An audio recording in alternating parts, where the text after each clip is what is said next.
You can hear it? Oh, you're watching?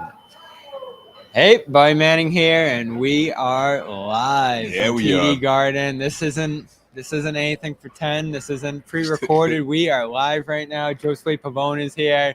This is Celtics post-game, the Garden Report, after hours, and it is after hours, Josue. We've been doing this 2 straight nights, Celtics Nets.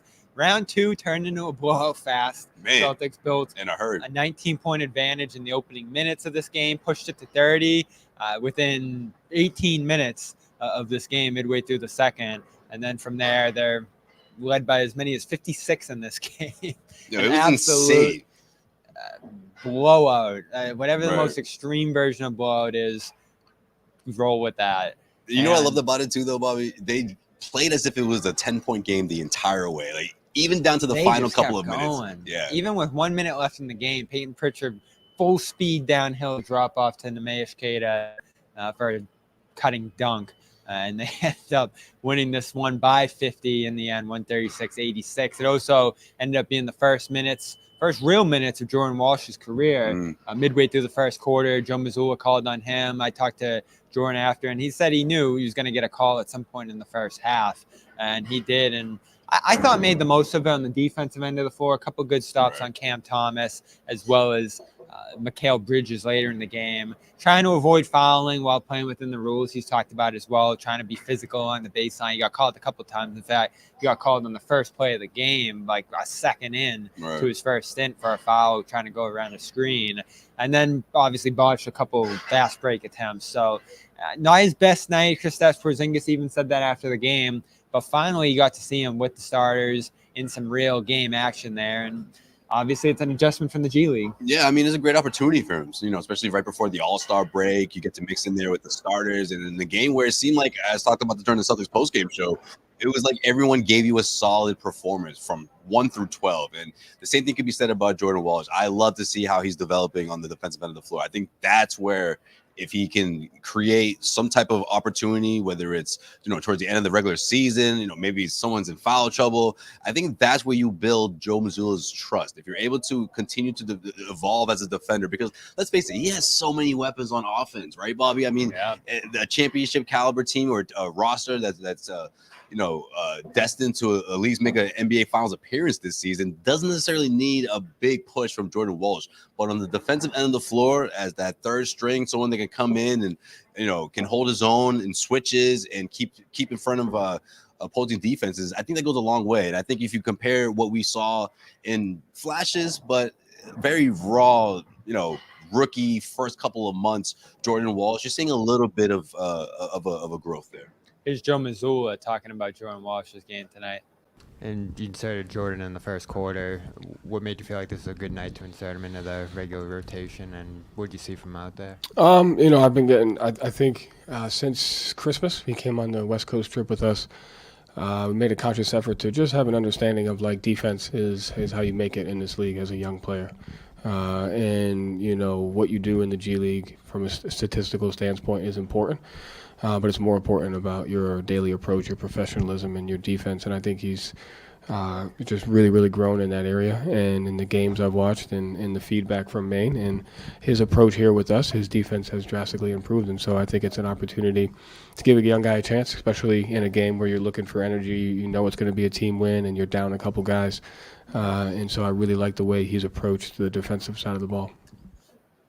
So pretty similar to what he said about J.D. Davison. I know you liked his comments about Davison, that you're not going to get to the NBA by stacking up those G League points and accolades. You're going to defend, play within our system, and once you master that, that's when you make that leap to the NBA. And he's still a far way away from that, clearly, here. And I think the first step for him this season was accepting that the first mission for him at the NBA level is going to be the G League night in and night out, and trying to figure out what it means to be a pro at 19. I even talked to Peyton Pritchard tonight, and he said it was a lot different for me coming into my first game because I played those 4 years of college.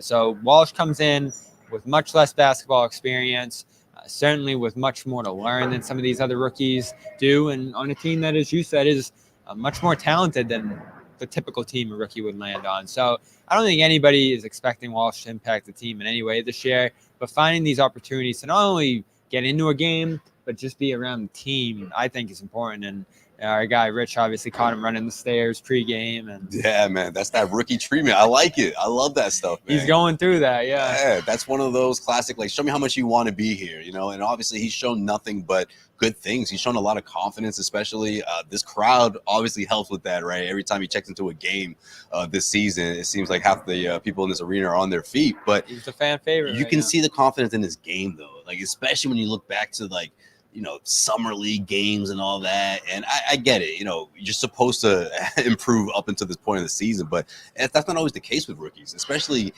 guys who were drafted that late in the NBA draft, who spent a lot of time in Maine. He's showing flashes that he's going in the right direction. But like you said, Bob, he's still got a ways to go. However, the Celtics, I'm sure, are looking forward to his growth. So 43-12, heading into the break, 6 straight wins. What more do you need to see from the team at this point? Or as we talked about on the show, is there nothing to see until playoff time? See, I just want to keep it going, right? The consistency. I mean, I know we talked about a couple of nights ago, or last night rather, after the Brooklyn game. I don't know if you were on yet, but one-offs, nights where you just don't.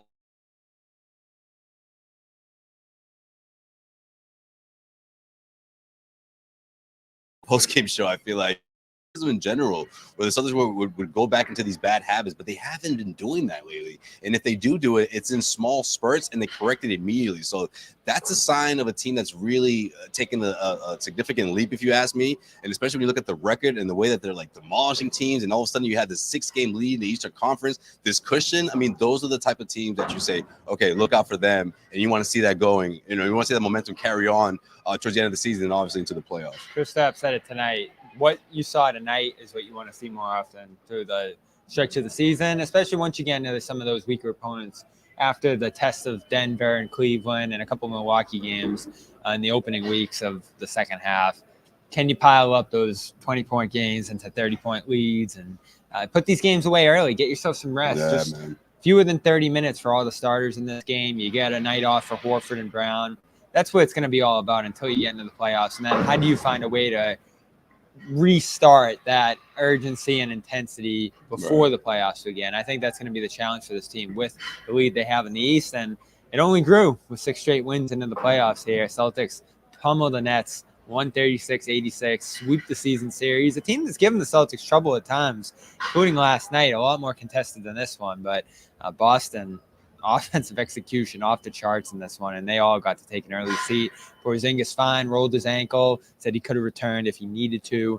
And Jordan Walsh played his first meaningful minutes tonight. Let us know what you think below. We're going to do these live after every post-game show, so that's right. Equipped with questions for the next one. And the next one is going to be next Thursday against the Bulls in Chicago as the Celtics start the second half on the road. A big Knicks matchup that Saturday as well.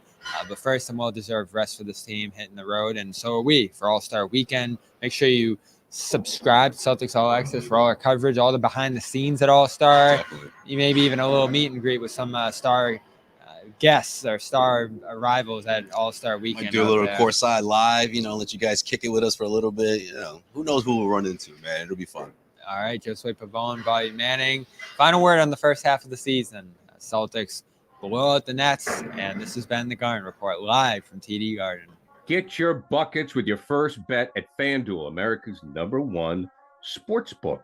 Because right now, new customers get $150 in bonus bets with any winning $5 bet. That's $150 if your bet wins. FanDuel, official sportsbook partner of the NBA.